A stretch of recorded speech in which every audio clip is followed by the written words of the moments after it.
E aí, pessoal, sejam muito bem-vindas. Obrigadão por ter aceitado o convite. E para iniciar aí, se apresente, fica à vontade.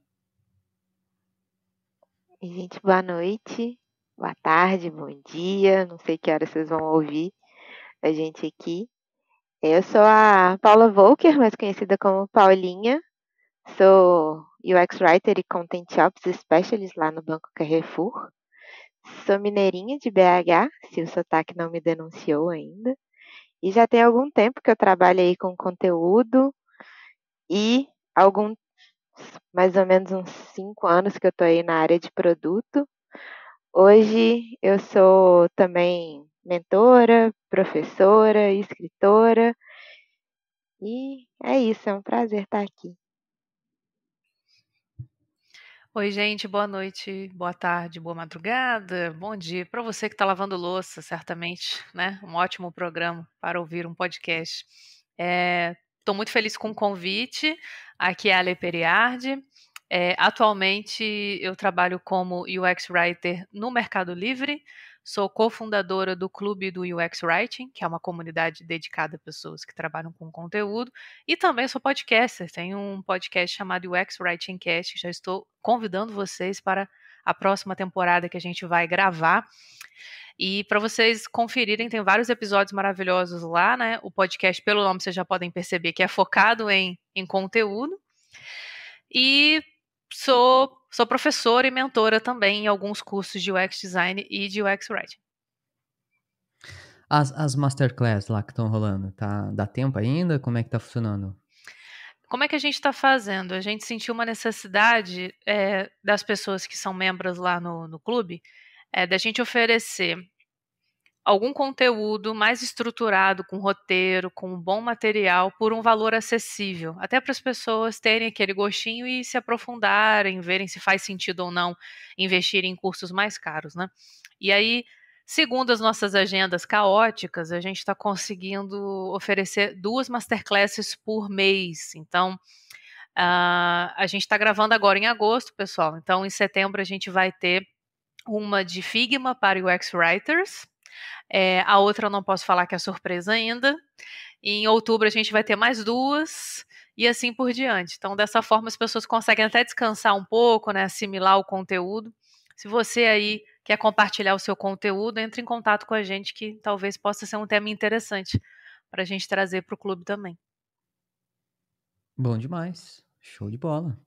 E a Paulinha é a nossa facilitadora e mentora do Bootcamp, né, que tá rolando. Quer falar alguma coisa aí sobre o que vai abordar? E aí eu vou dar alguns recadinhos também que tem novidade aí pra galera. Boa. No Bootcamp a gente fala um pouquinho sobre o que é esse tal de Content Ops, que a gente sempre ouve falar aí, seus pilares. A gente também comenta um pouco do meu dia a dia, porque eu acho que é muito importante a gente trazer para a realidade aqui dos times. Então, eu conto um pouco do que eu faço, algumas das iniciativas que eu já puxo lá no banco. E também tem a parte lá de tirar dúvidas. Então, sempre que dá, a gente responde lá as perguntas do pessoal. Boa, bom demais. Nessa edição a gente vai ter uma mentoria extra ali, né, de tirar dúvidas, que nas edições passadas não teve. E aí, galera, presentinho pra vocês, tá, que estão nos ouvindo, que acompanham o conteúdo. Acho que é legal honrar vocês que estão sempre aí em busca de conhecimento, né, que isso é importante. E recentemente eu lancei o PPR Canvas, que é uma ferramenta lá de mapeamento e resolução de problemas. Não sei se todo mundo acompanha, mas enfim, está disponível lá no site, no Design Ops Toolkit. E aí eu decidi trazer para vocês, obviamente, além de um cupom de desconto que está sendo em parceria com o Clube do UX Writing, e o nome do cupom é exatamente esse, Clube do UX Writing. Vou deixar na descrição, enfim, para vocês terem esse benefício. E além do cupom de desconto, vai ter um bônus adicional que é realmente para vocês que escutam isso aqui, né? Então, que eu tô dando esse recado. Então, você sabendo disso, utilizando esse cupom, vão ter um material adicional do PPR Canvas. Então, vai ser ali um guia de bolso, né? Que a gente chama com dicas extras e estratégias para o dia a dia. É um material que vai ser um conteúdo totalmente novo, além do que vocês vão ver no Bootcamp, até porque ele é um exercício lá do treinamento, né? Ele nasceu dentro do Bootcamp, inclusive, e lá a gente explora ele bem mais a fundo, mas vocês vão ter a chance de ter um material adicional aí, exclusivo só para só para ouvintes do podcast, né? Para quem utilizar esse cupom. Se você já fez a inscrição, não fica chateado, porque também vai ter acesso a esse benefício, só que eu preciso saber, né? Então, se você está vendo no YouTube, comenta aqui que já fez a inscrição e tá tudo certo, você garante esse bônus também. Se for lá no Spotify ou outro streaming de áudio, aí não tem comentário, né? Então, vai lá no meu LinkedIn, manda uma mensagem, escutei o podcast lá, eu já tinha feito a inscrição e eu quero o bônus. Tá tudo certo, tá garantido. Recadinho dado. Bora então lá para o bate-papo, né?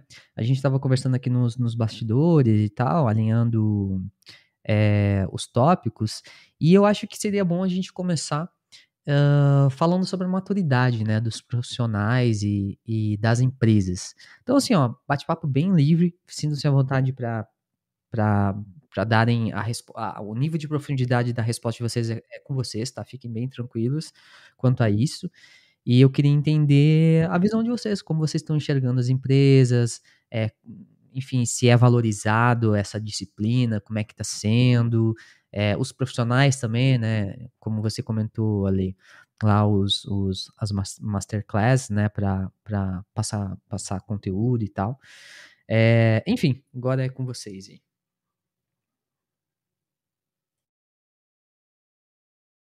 Vou deixar a Paulinha começar e aí eu complemento. Como o João tinha falado da Masterclass, eu estava aqui esperando você continuar. Então tá bom. Então vou falar só uma coisa. A Paulinha ela é uma ótima professora, mentora, e isso é uma das skills, né? Essas são umas das skills muito importantes justamente para a gente elevar a maturidade de UX e de UX Writing nas empresas. Então, sorte do Banco Carrefour, atualmente, que tem a Paulinha lá no time, porque, ainda mais ela sendo a única, talvez, pode me corrigir, Paulinha, profissional de UX Writing, é mais desafiador ainda, né? Então, a gente tem aí o prazer de ter a Paulinha como mentora do clube e também como uma das nossas professoras convidadas, né? Por isso que eu fiz questão dela começar a falar, que aí eu complemento ela. Já fiz a apresentação da Paulinha aqui. Boa. Então, quando a gente fala de maturidade na nossa área, aí puxando um pouquinho para a parte de Content Shops em si, né? Que é até uma das coisas que eu levo lá no Bootcamp. A gente tem alguns níveis de maturidade quando a gente fala em Content Ops, que tem o caótico, pilotando, escalando, sustentando, e aquele assim que tá lindo, maravilhoso. Quando a gente vem aqui para o nosso cenário de Brasil, mercado atual, a gente ainda está pilotando, né? A gente ainda está tentando fazer a parte de operações de conteúdo em algumas áreas, seja dentro de um time de UX, seja juntando um pouquinho UX com marketing, às vezes chamando um pouquinho também time de CRM, mas a gente ainda tem essa maturidade que está começando, as empresas estão começando a entender que a parte de conteúdo também precisa olhar para essa parte de operações, para os times de conteúdo ali dentro realmente conseguirem fazer o melhor trabalho possível. Não ficar naquela de só olhar para os pastéis que chegam, só revisar textinho, que é o que toda pessoa de conteúdo tenta fugir quando a gente vai conversar. A gente fala, não, a gente não está aqui só para revisar texto. A gente faz muito mais do que isso. Então, é entrar desde o início do processo, ter pesquisas, ter ferramentas que realmente ajudem no dia a dia, documentações.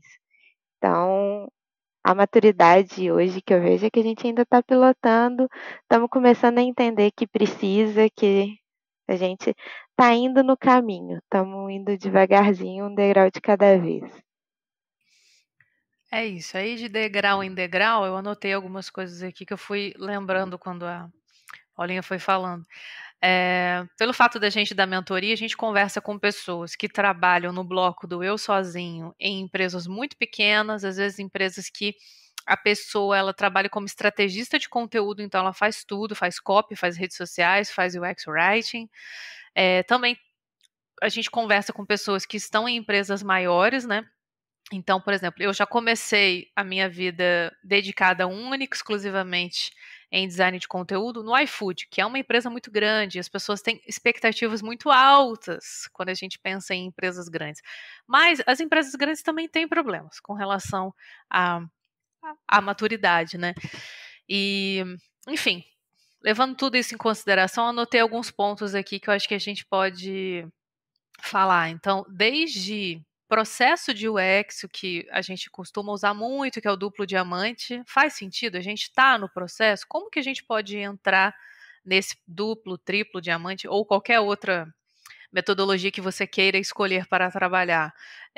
A gente está nos rituais e nas reuniões. A gente nunca fez uma critique, Ale. Eu ouvi isso hoje numa mentoria. Eu falei, você pode promover uma critique. Explica para as pessoas o que é, por que é importante, como faz uma critique, você pode levar, você pode ter essa proatividade, né? Atuação estratégica junto com o produto, então a gente saber as métricas não só de usabilidade, mas as métricas de negócio, como que o nosso trabalho impacta no negócio. Isso é muito importante que a gente lembre o tempo inteiro no nosso dia a dia. E uma dor muito importante que a gente tem em todas as empresas, documentação. Quando a gente documenta de uma forma de ops, né? Prática, rápida, às vezes com um template, consistente, ou seja, as outras pessoas também seguem ali a mesma linha, não precisa ser igual, porque cada projeto tem uma especificidade diferente. Mas a gente facilita para várias questões. Primeiro, para as pessoas que vêm depois da gente, porque nem sempre a gente está no mesmo projeto. 2, você pode sair de férias, pode ser promovido e ir para outra área. Quem chegar depois ali para cobrir um tempo ou para realmente assumir o projeto, precisa saber quais os racionais, o que são os racionais, né? O que te levou a escolher, falando de writing, uma palavra em vez da outra palavra? Foi uma recomendação jurídica, porque a gente não pode usar essa palavra? Foi um estudo de benchmarking, porque a gente verificou que aquela palavra é mais fácil de entender e a pessoa vai conseguir prosseguir ali na jornada de uma compra, por exemplo, que é uma jornada extremamente importante. Enfim, não vai ter como a gente adivinhar isso, mas se a gente documentar, a gente consegue facilitar isso. Aí isso dá visibilidade para a nossa área de UX, para a nossa área de UX Writing e para a nossa carreira. Então, muitas vezes, a gente... Depois eu faço a documentação. O ideal é você fazer a documentação durante todo o processo. Pode deixar uma baguncinha ali, não tem problema. Vai anotando do jeito que dá e depois você deixa de uma forma bonita, estruturada, trabalhando o storytelling, sabendo contar aquela história. Isso é muito importante, não só para tudo isso que eu falei, mas, de novo, vou voltar a falar para a sua carreira. E aí, coincidentemente, essa semana, lá no clube, a gente postou um trechinho traduzido, livre tradução, tá, gente? De um texto da Jane Rufino, que é uma content designer, que eu sigo no Instagram e sigo no LinkedIn, na verdade. E ela falou no texto dela algo muito legal, que ela comparou o texto com o submarino. Então, quando um submarino dá um problema técnico, a gente só percebe a importância dele quando dá problema. E acontece a mesma coisa com o conteúdo. Muitas vezes o conteúdo passa desapercebido porque ele é tão bom ao ponto de passar desapercebido. Quando a gente está percebendo o conteúdo, geralmente é por algum problema. E aí a gente acaba percebendo a questão do trabalho, uma falta, um erro ortográfico, uma frase muito grande que ninguém entende nada. E eu achei essa reflexão bem interessante. Então, às vezes é isso, sabe? A gente precisa trabalhar esse lado mais namastê nosso, entender que a gente vai muitas vezes fazer como a Paulinha faz, dar treinamentos, workshops. Eu mesmo já dei vários treinamentos e workshops para pessoas juniores e também para pares, que às vezes eu estou estudando algo que é interessante e que o meu par está estudando uma outra coisa e os nossos saberes vão se complementando. E quando entra uma pessoa nova no time, começa tudo de novo. Por isso que a documentação também ajuda nesse processo, porque você pode exemplificar com projetos que você fez ali, que você fez a diferença. Não são todos os projetos que você vai fazer a diferença, mas alguns, a gente, por exemplo, eu tenho um da época do iFood que a gente tinha uma meta e como o meme já diz, a gente não dobrou a meta, a gente ultrapassou o dobro da meta, então foi ótimo. Foi incrível. Eu sempre conto desse case, porque é um case que me enche de orgulho, assim, porque teve muito a ver com o conteúdo. E agora eu já estou desenvolvendo outros lá no Médica, que eu tenho certeza que eu vou ter muita história boa para contar. Dá trabalho, gente, mas eu acho que os benefícios que tem por trás disso valem a pena, sabe? É isso. Senão eu poderia ficar a noite inteira aqui falando sobre isso, né? Vamos pro próximo tópico. Boa, muito bom. Eu anotei algumas coisas aqui do que vocês estavam falando. E, bom, só pegando esse gancho de desafios, né? Que vocês comentaram ali de não ser só revisão de texto, né? A pastelaria ali, tirar ticket. E esse ponto que você estava citando aí agora, né? Da documentação. Tem mais alguma outra dor que é latente, assim? Remuneração? Vamos falar do elefante na sala? Porque pelo fato da área não ser tão valorizada como merece, justamente porque às vezes a gente só percebe o valor da, da nossa área quando há uma falta, né, no sentido de não ser bem desenvolvido. Se vocês pesquisarem no LinkedIn outros sites aí de vagas, como o Indeed, por exemplo, vocês vão perceber quanto que ganha um designer de produto sênior, quanto que ganha um UX writer sênior. Ah, mas o design de produto ele faz várias coisas. Tá, tudo bem. Só que a gente é especialista em conteúdo. Qual o valor que a gente agrega? Então, não deveriam ser remunerações mais parecidas, né? E é um gap gigante, assim. E às vezes a gente atua como cross, né, Paulinho? A gente acaba tendo bastante trabalho e mais exigências, né, para poder administrar o nosso tempo. Então, acho que isso é uma também. Eu vou passar a bola para a Paulinha para ela falar outra. Não, e querendo ou não, a gente também faz muita coisa, porque a gente não só escreve. A escrita, na verdade, é o finalzinho lá de tudo que a gente faz. A gente conversa muito, a gente negocia muito, a gente estuda muito, pesquisa muito. Então, não tem tanto o porquê de falar, o PD faz coisa demais. Não, a gente também faz coisa demais. Mas uma outra dor que eu sinto e que eu já conversei com várias pessoas e que a gente percebe é da parte de pessoas, às vezes, de negócio entenderem o valor da pessoa de conteúdo ali dentro. Pode ser, porque a gente também ainda não conseguiu conversar mais próximo de negócio e realmente mostrar isso, trazer os dados, trazer essa linguagem mais de negócio e mostrar realmente bem pontual, não. A gente está aqui porque a gente faz isso, nosso trabalho dá esse resultado, ou então também porque as pessoas de negócio às vezes não têm tanto interesse, acham que não vale a pena, então tem um pouquinho desses dois lados. Então eu acho que essa daí é uma dor grande que a gente precisa ou estudar mais sobre negócio, ser cara de pau e se inserir no meio das reuniões com pessoas de negócio, chamar a galera de negócio para conversar, mostrar e aí aos poucos a gente vai começando a ganhar um pouquinho mais esse espaço, sabe? Eu vou dar uma dica para vocês. Quando a gente fala de métrica, a gente às vezes só olha para as boas práticas de UX Writing, teste de usabilidade. Quando você for conversar com uma pessoa de negócio, pode falar, olha, aqui eu estou sugerindo isso para a nossa taxa de abertura ser maior. A pessoa, opa, falou uma métrica que eu conheço? Aqui a gente fez uma proposta e aí a nota que nós tiramos para leitura, eu fiz entre aspas, tá, gente? Nota de leiturabilidade foi tal. Então, as pessoas precisariam de ter graduação para entender esse texto. Logo, a gente teria menos chances de converter, de vender. Outra métrica boa para eles. Fizemos uma outra proposta. Pesquisamos, analisamos um benchmark, enfim. E essa daqui é a proposta que a gente escolheu. Por quê? Por causa disso tudo e tivemos aqui um resultado melhor. Então, a gente vai fazendo essas conexões de métricas de UX com métricas de produto, as pessoas vão ficar mais atentas. Por quê? Assim como a gente faz para as nossas pessoas usuárias, que a gente trabalha a voz e o tom, né, adequados para conversar com elas, a gente tem que saber com quem que a gente está conversando. Então, o que é importante para as pessoas de produto? É isso, vamos falar sobre isso. Óbvio que parece que eu tô dando uma receita de bolo que a minha vida é só sucesso. Não é, gente? Quantas vezes a gente pede métricas para as pessoas de produto, que às vezes a gente não tem acesso a todos os sistemas, e a pessoa manda um print pra gente e fala assim, tá, mas como é que a gente tá hoje? Para onde que a gente vai? Eu preciso saber qual que é o impacto que vai causar o meu trabalho. Então, às vezes, você tem que pedir uma, duas, três, às vezes você acaba pedindo para uma outra pessoa. Tem que ter essa paciência mesmo aí no dia a dia, sabe? Essa dica de falar na linguagem do negócio é excelente, né? Ah, vai ativar mais clientes, vai reter mais clientes, aumentar a receita aqui, tudo indica que, né? Enfim. Pegando esse ponto aí da onde se encaixa, né?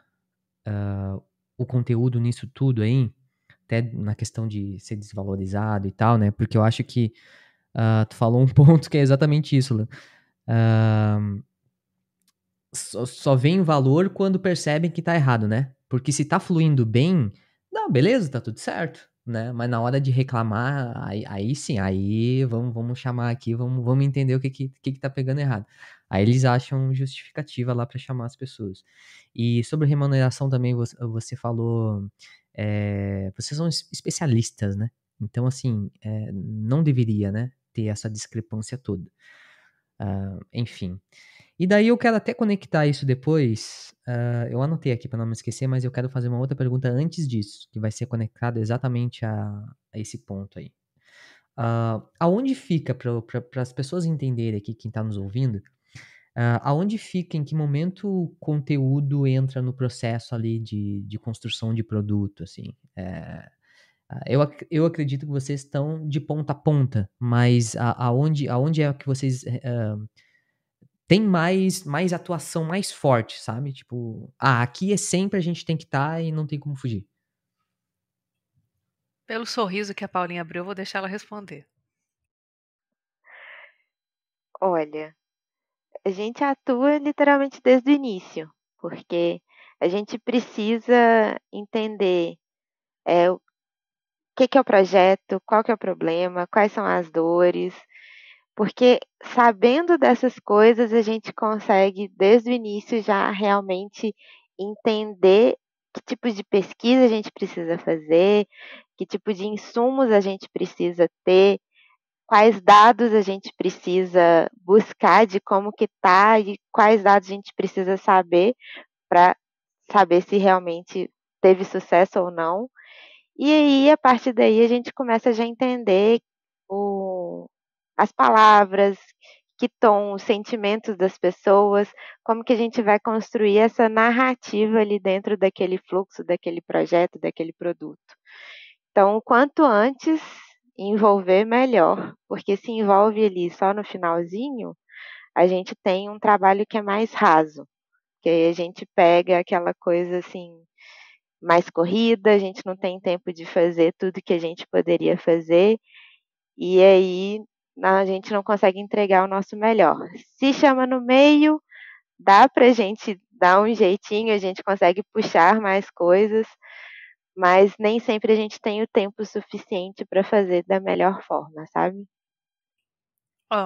Concordo com tudo, como sempre. Paulinha perfeita. Vou citar alguns exemplos um pouquinho práticos aí, que talvez possam ajudar você, que é UI designer, que fala assim, não me convenceu ainda, olha só. Você está lá desenhando a tela.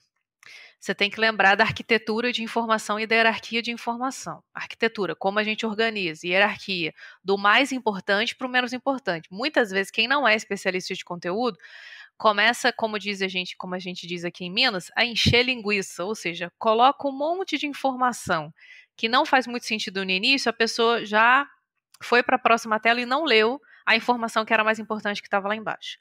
o espaço na tela mesmo. Então, assim, a gente vai precisar de um ícone, a gente vai ter um tooltip, aquela janelinha que abre com uma informação complementar, para quem não sabe muito bem o que é tooltip, vai abrir um modal para a gente explicar alguma coisa, a gente vai ter uma FAQ relacionada ali, a gente consegue estudar isso junto com vocês e propor. Porque quando a tela, entre aspas, está pronta, você fala assim, ih, mas eu preciso botar um tooltip. Aí a pessoa que é UI design vai falar assim, não tem espaço.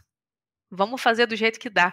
Por quê? Porque a gente chegou no final, então a gente não pensa realmente só no conteúdo, a gente vai pensando nas necessidades. E aí, voltando de novo a falar de métrica, tem uma métrica que todas as empresas correm dessa métrica, no sentido de aumentar a métrica, que é contact rate, ou seja, quando as pessoas usuárias não entendem a experiência, está confuso e elas entram em contato com a central de atendimento. Muitas dessas empresas pagam em dólar para centrais de atendimento. Estamos falando do Brasil e já sabe como é que está a cotação.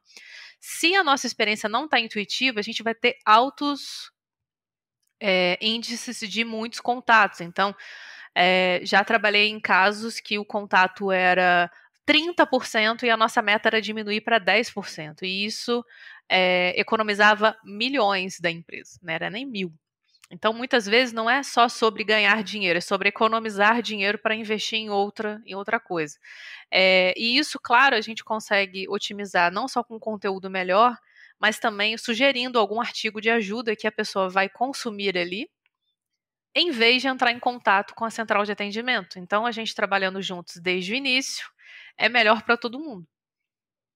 Às vezes a gente não vai conseguir, porque é um problema pontual, tudo bem, mas isso não tem que ser regra, isso tem que ser exceção. Boa. Até só para não perder esse teu exemplo, aí, Aline, como medir isso aí no dia a dia, sabe? Tipo, quanto tempo, assim, por exemplo, tá, 30%, né? Tinha que reduzir para 10%.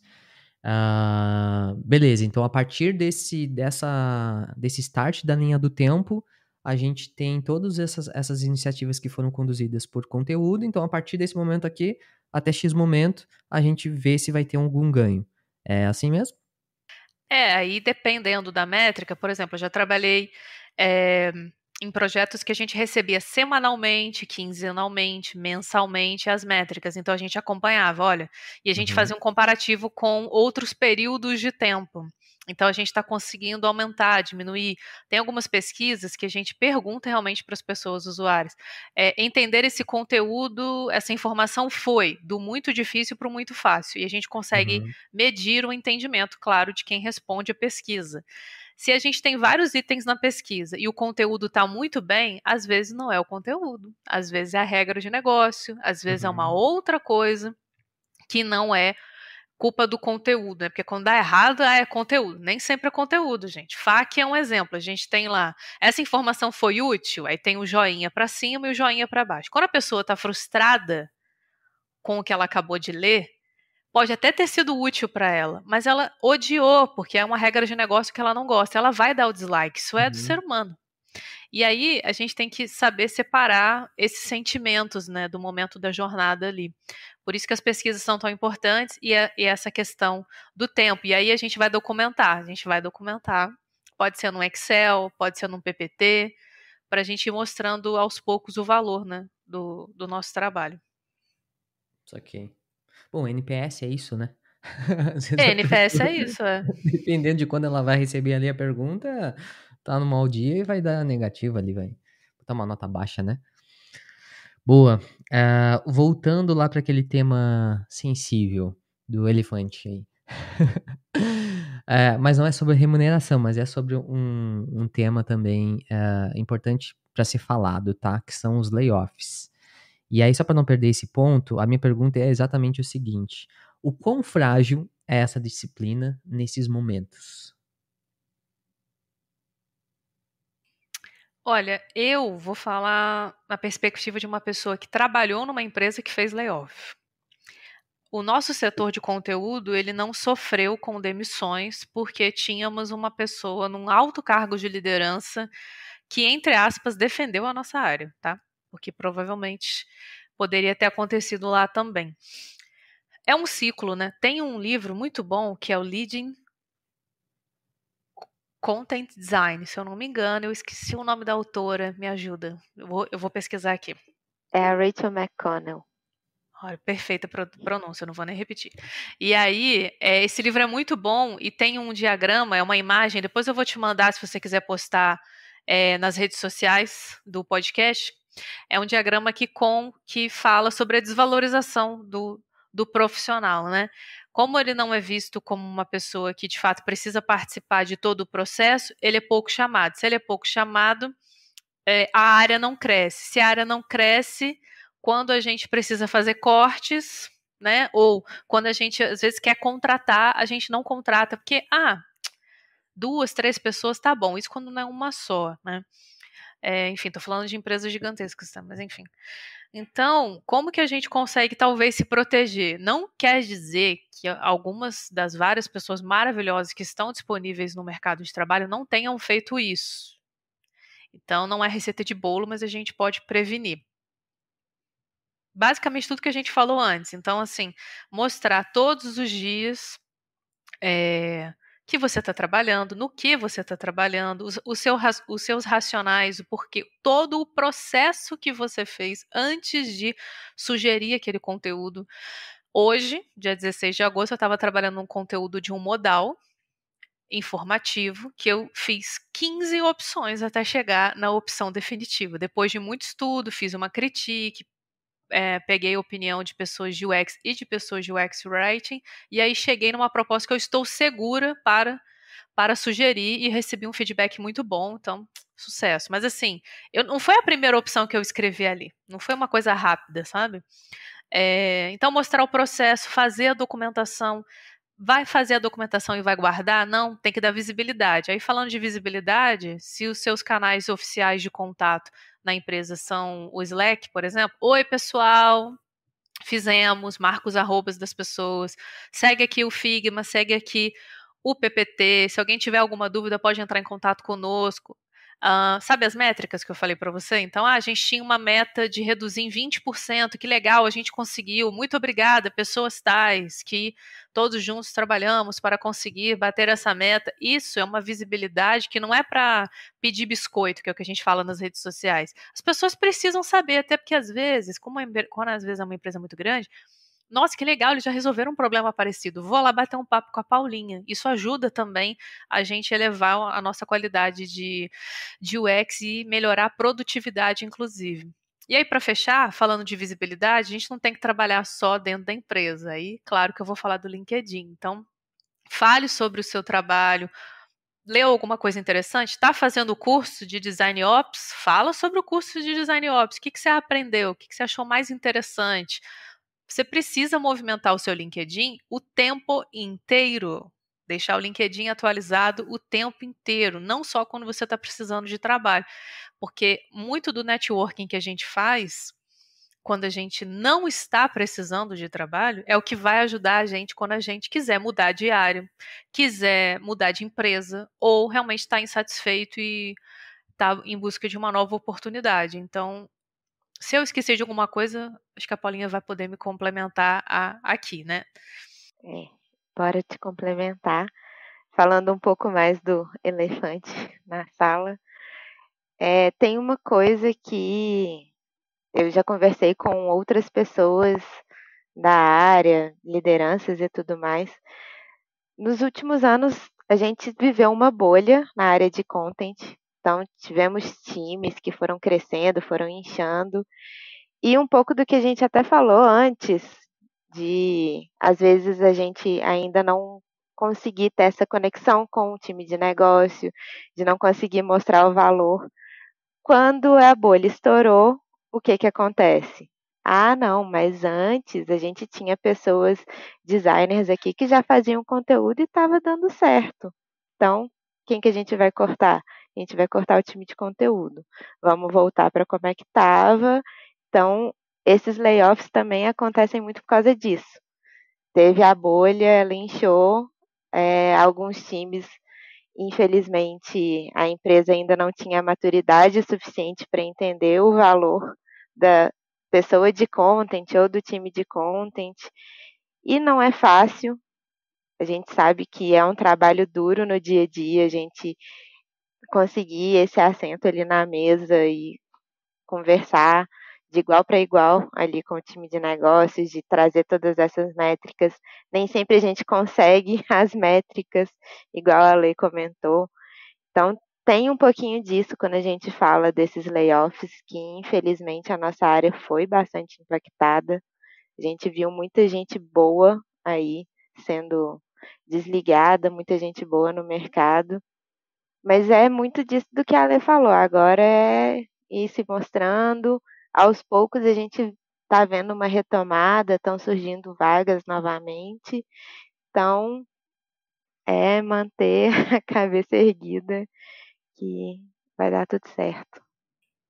E se tiver alguma pessoa que empreende, né, que é dona de startup líder, muito mais barato você contratar uma pessoa especialista do que resolver um problema devido à falta dessa pessoa no seu time. Você pode ter certeza disso, assim. Uma coisa que é importante também falar é na postura que a gente precisa ter nas reuniões. Assim, é bem cansativo, é o que a Paulinha falou, no mínimo 8 horas de trabalho suado por dia, né? Então, você está numa reunião, o João acabou de apresentar todo o fluxo, né, a proposta dos nossos wireframes, né, as telas em baixa fidelidade. Ah, mas o João já falou tudo, para que eu de conteúdo vou falar? Você deve falar, a sua perspectiva de conteúdo. O que você trabalhou? Eu acabei de contar para vocês que eu trabalhei numa opção de modal em 15 opções. Por que me levou? Qual o racional que levou eu escolher a última que eu fiz? Não necessariamente a gente escolhe a última, né? Vamos falar um pouquinho sobre isso, vamos falar sobre o estudo que a gente fez de arquitetura da informação. Vamos, como diz a minha líder, a Juliane lá no Meli, ela fala, você leva o conteúdo para discussão. E é isso, a gente o tempo inteiro precisa fazer isso também nas reuniões. Isso traz muita visibilidade pra gente, sabe? Óbvio que tudo isso que eu acabei de falar pode ser desconsiderado e você pode acabar sendo demitido. Mas, enfim, digamos que a gente dificulta a vida de quem quer demitir quando a gente faz tudo isso, sabe? E uma coisa que eu acho que é importante falar é nunca deixe de estudar. Então, o curso de Design Ops eu acho uma ótima opção, tá? Não estão me pagando para falar isso, estou falando do fundo do meu coração aqui. Eu estou fazendo um curso, não, estou lendo, na verdade, sobre Design Ops. O curso eu quero fazer na próxima turma, inclusive, por favor, falem aí, só vai ter em 2024 a próxima turma? Não sabemos.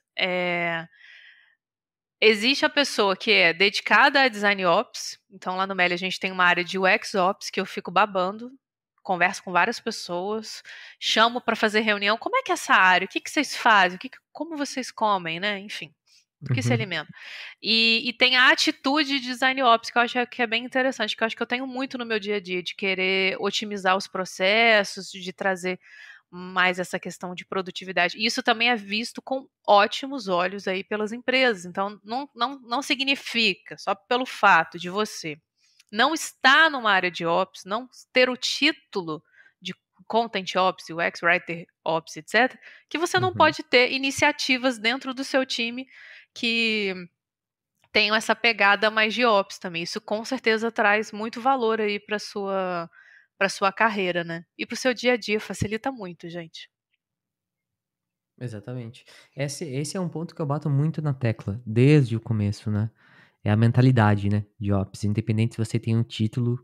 Até a gente tava conversando ontem, eu tava conversando com o Nando e com o Marcelo, no primeiro episódio lá, e eu falei lá no finalzinho, se amanhã parassem de falar sobre Design Ops, a minha vida não ia mudar em nada.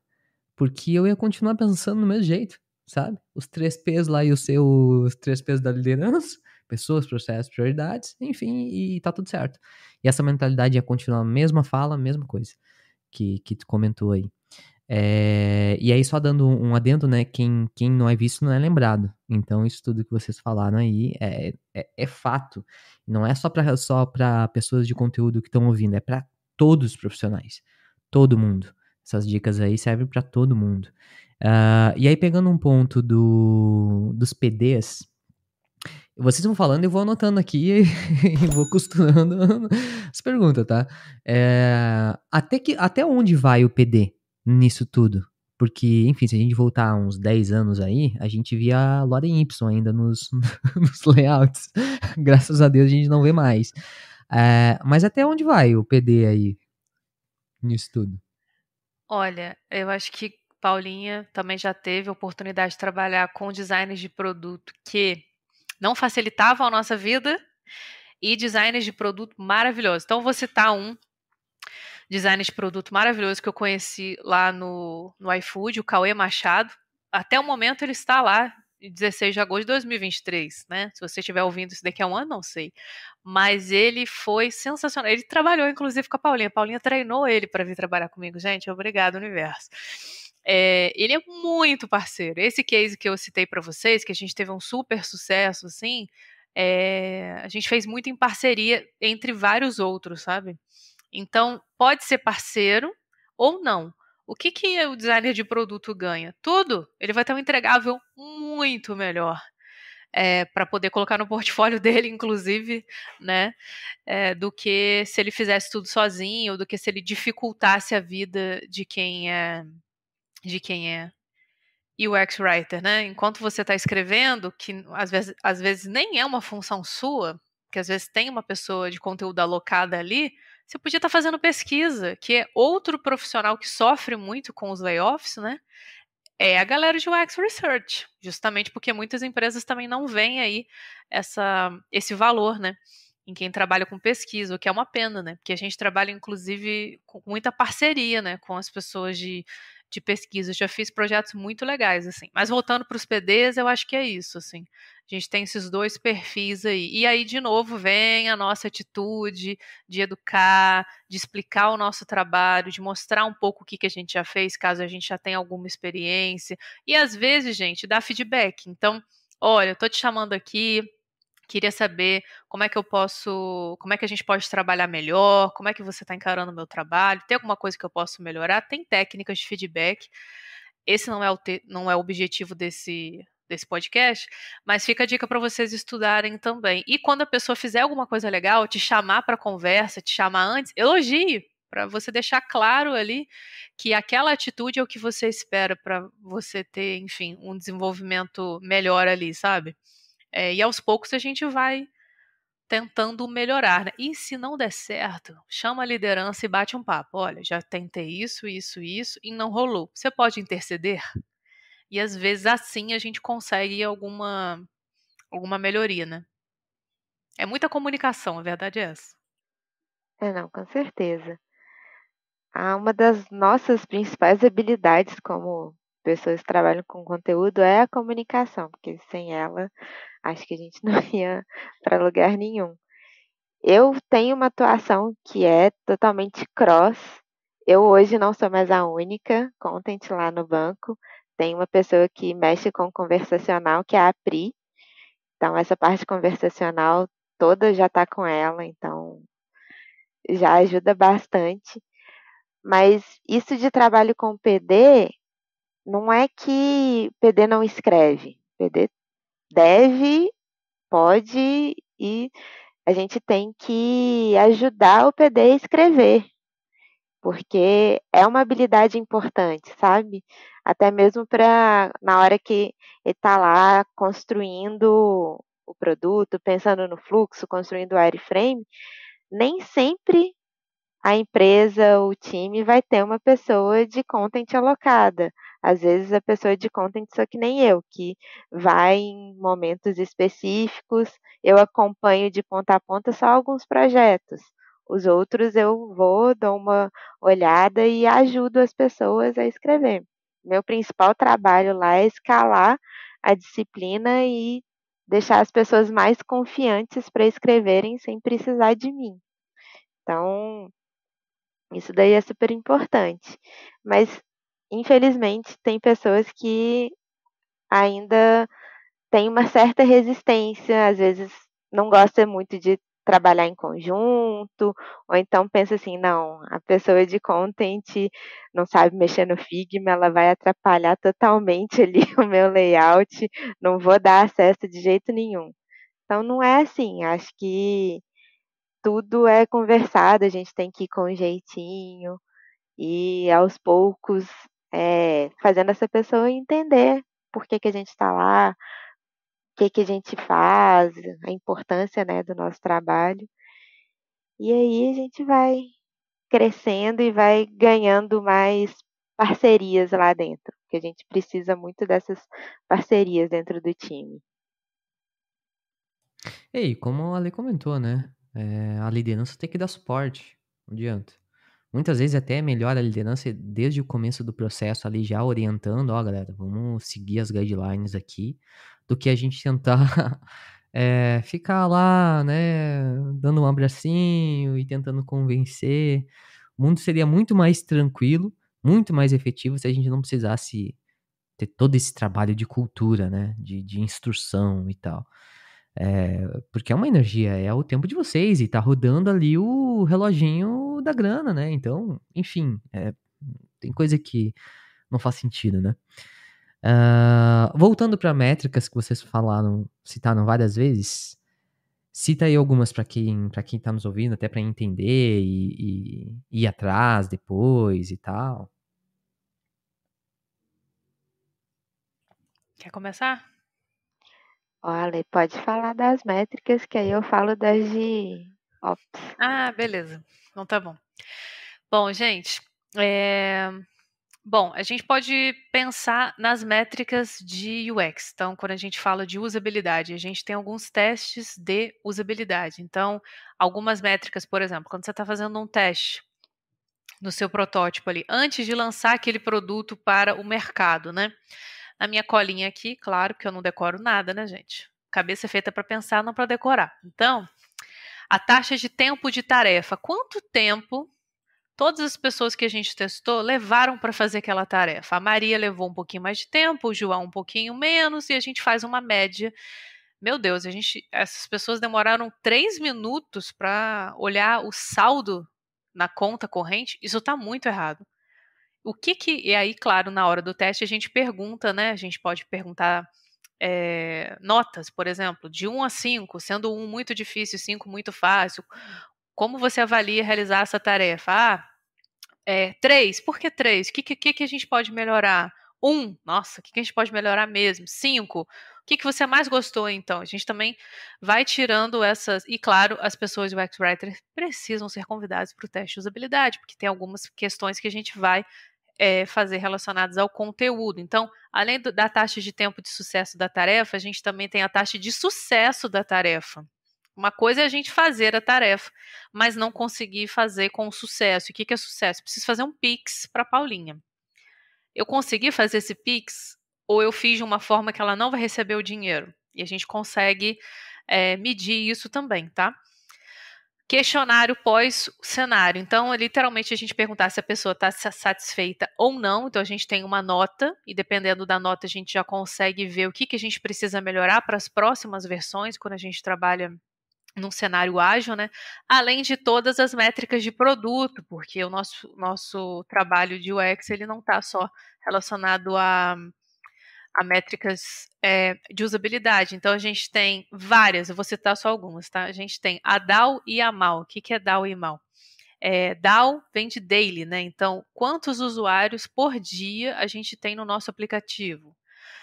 A MAU vem de month, né, de mês. Então, quantos usuários no mês a gente tem no nosso aplicativo, às vezes utilizando essa atividade aqui. Eu vou dar um exemplo para vocês, que é um case que eu conto nas minhas aulas do app Calm, que é um app de meditação. Esse aplicativo, ele verificou que as pessoas que tinham acabado de fazer, há pouco tempo, o cadastro para meditar todo dia um pouquinho à noite, e ativaram as notificações, meditavam, usavam o aplicativo semanalmente, claro, mensalmente, 2 vezes mais do que as pessoas que não tinham as notificações ativadas. Quando a gente pensa em notificação, a gente lembra de conteúdo, né? E aí eles fizeram um teste incentivando as pessoas que não tinham as notificações ativadas, falando, olha, para você ter mais chance, e aí com benefício, né, gente? Não é assim, ative as notificações porque a gente quer, não. Olha, você quer meditar mais? Ative as notificações. A gente traz um benefício, pessoa, eu quero, legal. Então eu vejo por que fazer essa atividade que você está me pedindo para fazer. Claro que não foi exatamente essa frase, mas é só para vocês entenderem. E aí eles tiveram um aumento surreal. Agora eu vou pedir para o João da edição, esperar um pouquinho aqui, porque eu tenho o número exato para dar para vocês. Espera aí. Essa parte toda você vai cortar, se você não cortar, é isso. Pronto. Eles tiveram 40% de aumento. Gente, imagina 40% a mais utilizando o aplicativo. Isso dá mais chances de quê? De outras métricas. Receita mensal, menos churn, que é o abandono, quando a pessoa vai utilizar um outro aplicativo, e vários outros que estão relacionados com o produto. E veio aonde? Por causa de um conteúdo que foi bem trabalhado, falando do benefício, atingindo a dor mesmo que a pessoa tem ali. Tem outros cases maravilhosos, estou trazendo esse para vocês. E exatamente o que eu acabei de fazer aqui. Você que é UX Writer pode fazer isso para sensibilizar o seu time de conteúdo. Então, se eles ainda não, de conteúdo não, de conteúdo também, dependendo do caso, mas de UX e de produto, se eles não sabem muito bem o poder do UX Writing, traz para eles alguns cases de sucesso do Google, da Apple, do Calm, do Nubank, da Netflix. Tem várias empresas grandes aí e algumas pequenas também que têm cases de sucesso ligados a conteúdo. É uma ótima forma da gente incentivar as pessoas a terem essa postura mais estratégica, sabe? Agora falando de métricas de Ops. Antes de falar de métricas de Ops, tem uma métrica que é lá do pessoal da iFood, que eu gosto muito, que é o Content Clarity Score, o índice de clareza do conteúdo, que eu acho ele sensacional. A gente tem usado ele aqui no banco, normalmente nos discoveries, para a gente ver como que está atualmente, e depois, quando a gente já implementa a solução, a gente faz isso de novo para ver como que mudou. Então, dá para você usar ele de várias formas, ele é muito bacana. Então, eu só queria aproveitar para falar desse. E falando um pouquinho de métricas de Content Ops, eu hoje fiz até uma apresentação lá para o time sobre as minhas métricas de suporte. Então, eu trouxe dados sobre quantidade de pedidos de suporte do time, quais tribos me acionam mais, quais me acionam menos, os tipos de suporte que mais chegam, tamanhos de suporte. Aí eu fui fazendo também correlações entre o tamanho dos suportes e como que a disciplina evoluiu dentro do banco nesses 2 anos e meio que eu estou lá. Então, dá para a gente fazer esse tipo de coisa. Também tem as métricas que a gente pode pegar do Content System, então dá para pegar satisfação, os componentes que são mais utilizados, facilidade de uso, se isso daí melhorou também até o lead time do pessoal, quando eles estão construindo as interfaces. Dá para pegar bastante coisa, mas aí eu não vou dar tanto spoiler, quem quiser saber mais está lá no curso. Boa, hein? Boa, show de bola. Mas explica aí brevemente o que que é esse tal de Content System aí. Também não muito, porque quem quiser se aprofundar faz o bootcamp. Boa. O Content System, ou Content Design System, ou Writing System, ninguém chegou ainda numa definição do melhor nome, então a gente vê vários nomes por aí. É um sistema mesmo de padronização de conteúdos.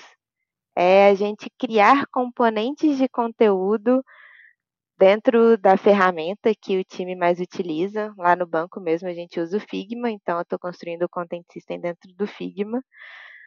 Então, a gente tem componentes que estão dentro da biblioteca, que são assets lá dentro do nosso design system, que o time pega e já tem o conteúdo certinho. Então, eles não precisam digitar, eles não precisam repensar, tem lá tudo já bem estruturado, que dá mais consistência, traz uma padronização melhor e facilita também o dia a dia, que eles não precisam ficar pensando em todas as soluções de texto, aquelas que são mais padrões, igual mensagem de erro genérico. A gente encontrava várias diferentes dentro do produto. Agora a gente tem uma que está lá padronizada, está dentro do Content System, eles só puxam dentro da lib, pronto, acabou, facilita o dia. Bom demais. E agora, galera, pra gente já indo pro finalzinho, queria ouvir de vocês dicas finais, hein? Pra quem talvez tenha até interesse pra seguir nessa área, ou quer migrar, enfim, tá com alguma dificuldade. Eu acho que vocês já deram bastante dicas profissionais ali, né? Excelentes. Mas só pra fechar, e até um pouquinho de percepção de vocês em relação, assim, a realmente oportunidades, o quanto vocês acreditam na área, o futuro e tal. Agora é a defesa, né? Bom, vou aproveitar para reforçar o convite. Participe do clube do UX Writing, mesmo se você não quer aí é, se dedicar única exclusivamente à questão do conteúdo. É muito importante, você aprende muito. Você pode, já vi vários casos, tá, das pessoas se juntarem e fazerem um projeto para o case, se indicarem para voluntariado, obviamente se indicarem para vagas também. Então, ajuda muito a questão do networking em si. Comece com cursos gratuitos. Lá no Clube do UX Writing a gente tem uma planilha com vários cursos gratuitos. Comece estudando UX antes, porque antes do Writing a gente tem o UX, né? Uma coisa que eu fiquei muito feliz quando eu comecei no Meli é que o meu primeiro poroto, que é assim que a gente chama lá as tasks, foi dedicado a Discovery. Eu fiquei assim, em choque. Eu falei, oi? E é isso, eu fiz pesquisa, claro, com um foco em conteúdo. No final é que teve ali uma baixa que a gente conseguiu entregar devido a gente ter otimizado o processo. Mas nem era o foco. Então, assim, quando a gente estuda e tem uma base muito sólida de UX e de UX Research, vai ajudar muito a gente a ter esses diferenciais e fazer melhor o nosso trabalho de writing, né? E, claro, a gente não pode deixar de citar o Bruno Rodrigues, que é uma referência na área. Uma das coisas que ele fala é que a gente tem que pendurar o nosso ego atrás da porta, né? No final, nós somos todos profissionais de conteúdo, né? Então, valorize a sua experiência, sabe? Sua experiência como pessoa redatora, copywriter, analista de marketing digital, ela é muito válida para essa nova área, só que você precisa se capacitar. Aí, quando você realmente já fez alguns cursos, fez, leu, né, bastante, praticou, não pode ter preguiça, tem que praticar, gente.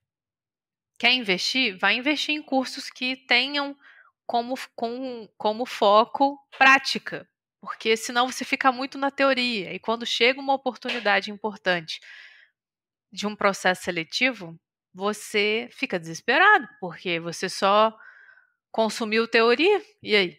Então, lembrem-se disso, sim. Teoria é importante, mas a prática também. Esse equilíbrio é fundamental, assim. E ajudem, né? Ajudem as pessoas. Você não precisa ser especialista na área, que é o caso da Paulinha, para começar a oferecer mentoria, para começar a ajudar as pessoas. Você pode ajudar indicando um curso, pode indicar indicando um artigo, um livro, uma ferramenta que você usa no seu dia a dia. Isso vai ajudar a área como um todo e, claro, a sua carreira também, né? Boa. A dica que eu dou, além do networking, que eu acho que networking na nossa área é essencial, é buscar mentorias. A Lê falou sobre dar mentorias, mas buscar mentorias até para você entender da área, entender de pessoas que já estão atuando, como que é, se realmente faz sentido para você, fazer as perguntas, né? Como que é o dia a dia, quais são as atividades, atuação e tudo mais, as dores, porque também mentoria, se na mentoria que você vai a pessoa fala só o lado bonito, a mentoria não está certa, que a gente tem que dar aquela equilibrada, porque nem tudo são flores. E uma dica que é mais recente é de saber também sobre produto. A gente atua em uma área que a gente precisa conversar muito com pessoas de produto. Então, se a gente, às vezes, busca artigos, lê sobre produto, ou então até uma mentoria com alguém que seja PO, PM, isso daí já vai te dar uma bagagem super bacana para você começar a falar a mesma língua e conseguir se mostrar mais dentro da sua empresa. Então, acho que isso daí é super bacana, é uma coisa importante de se fazer. Perfeita. Você pode buscar mentorias dentro da sua própria empresa, às vezes achando um buraquinho ali na agenda. Você pode procurar em alguns sites. Eu indico o AdPlist. Ele é perfeito? Não, dá vários bugs, mas você encontra muitas pessoas legais lá. Quer saber como é que é trabalhar com localização, que é um passo além da tradução, por exemplo, né, dentro do UX Write? Se você já tem o inglês, o espanhol, aproveite. Talvez a sua próxima oportunidade esteja numa empresa gringa, né? Tem pessoas que trabalham para empresas de fora que estão lá oferecendo mentorias gratuitas, assim. Eu, o tempo inteiro, estou buscando mentoria, dentro ou fora. O legal é isso, né? Que a gente nunca pode perder essa necessidade, essa postura de buscar conhecimentos. A gente sempre tem algo a aprender. Não é só porque a gente às vezes chega numa posição da carreira que, agora eu sou sênior, especialista, lead, sou um unicórnio. Não interessa. A gente sempre tem algo a aprender, né? Às vezes você está indo para um cargo de liderança, né? Liderança pode ser bem solitário, né? Então é importante você buscar essa ajuda também. E vida real, que a Paulinha falou, se a pessoa só está falando coisa boa, corra para as montanhas. Vá procurar outra pessoa que traga esse contraponto, sabe? É o que vocês falaram ali de sair da caixinha também da nossa especialidade, né? Conversar com outras áreas, entender outras áreas. Isso vai. É o big picture, né? A gente consegue enxergar ali outras coisas e conectar pontos, é ótimo. E vida real, realmente. Nem tudo é flores, a gente tem que se adaptar, tem que convencer pessoas, tem que ter persuasão ali, e são outras habilidades que não. São habilidades profissionais de forma geral, né? Não tem nada a ver com a área especificamente, mas a gente se adaptar e tal, né? O Buscar Mentorias, muito bom. Eu tinha um outro ponto que me fugiu agora por causa da idade. E eu esqueci de anotar. Mas tinha um outro comentário que eu queria fazer, mas enfim, me fugiu agora. Bom, anyway. Muito obrigado pelo tempo de vocês, tá? A gente sabe que é correria. Tá aqui, né, de madrugada a gente falando. Né? E, enfim, galera, não se esqueçam do cupom, né? E dá tempo ainda de pegar o primeiro lote. Então, corram lá para pagar ainda mais, ter muito mais desconto, né? Muito mais benefício. Sigam lá as redes sociais. Vocês querem comentar ali, além do Clube de UX Writing, Instagram pessoal de vocês? Compartilhar, hein? Vou aproveitar que você falou de idade, né? Tem muita gente que, vou pegar esse gancho, tem muita gente que acha que, eu tô velho para entrar na área de tecnologia, para fazer um curso. Gente, eu migrei para tecnologia com quase 36 anos, gente. Muita gente já se acha velho com 26, pelo amor de Deus. Certamente a minha última profissão da vida não vai ser UX Writer. Até lá já aconteceram várias outras coisas, assim, né? A única certeza que eu tenho, eu até falei sobre isso na minha entrevista para o Meli, foi que eu amo trabalhar com conteúdo, então eu vou me reinventando para continuar trabalhando nessa área que eu gosto tanto, sabe? Então não tenha medo. Tem preconceito, etarismo? Tem. Mas tem oportunidade e vários programas legais, assim, que priorizam esses recortes de diversidade. E a idade tá em um dos recortes também, tá? E se você quiser bater papo comigo, conhecer mais um pouquinho sobre o meu trabalho, consumir os meus conteúdos, você pode me procurar lá no LinkedIn, Ale Periardi, fácil de você me achar. No Instagram eu tô como Ale Periardi UX, tem conteúdo sério na timeline e tem muito meme engraçado nos stories, então, ou de gosto duvidoso, fica a seu critério, tá? Obrigada. Sigam também as redes do podcast, muito importante. Divulguem esse episódio para outras pessoas que possam aí estar precisando desse conteúdo para sua equipe de UX e de produto. Manda esse episódio, que já vai ajudar a dar uma sensibilizada, entendeu? Sobre a importância do conteúdo. É muito bom. Quem quiser continuar batendo papo sobre conteúdo, carreira, content ops, coisas nerds, pode me chamar No LinkedIn é Paula Volker e no Instagram é Paulinha08. Não me perguntem o porquê do 08.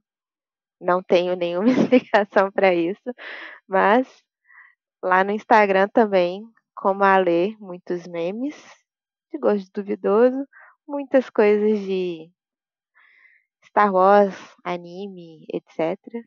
E vida real. E pets, E pets. né? E pets. Lembrei do que eu queria comentar sobre senioridade, que vocês comentaram. Ah, a gente chega num alto grau lá e acha que já sabe tudo.